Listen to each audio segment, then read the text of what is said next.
उधार ॾिनल रक़म वापसि घुरण तां ॾंदनि जे डॉक्टर पारां सखर जे प्रॉपर्टी डीलर इसरार अहमद वल दिलाल खान जखराणी खे मोतमार धमकियूं ॾियण ख़िलाफ़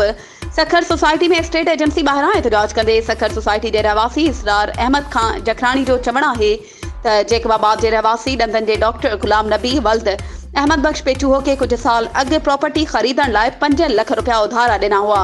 जॾहिं त ॾंदनि जे डॉक्टर गुलाम नबी पेचूहो खां ओधर ॾिनल रक़म जी घुर कई आहे त जवाबदार मोतमार धमकियूं पियो ॾिए, जंहिं सबबु मूंखे ऐं मुंहिंजे ख़ानदान जी हयातिन खे ख़तरो आहे। उन IG Sindh DIG Larkana SSP Jacobabad SSP Sukkur ऐं लाॻापियल अख़्तियारनि खे अपील कई आहे त जवाबदार ख़िलाफ़ कार्रवाई कराए ॾिनल रक़म वापसि कई वञे। ॿी सूरत में इंसाफ़ ऐं तहफ़ुज़ ॾिनो वञे। वधीक ख़बरुनि ऐं अपडेट्स जे लाइ असांजे चैनल खे सब्सक्राइब कयो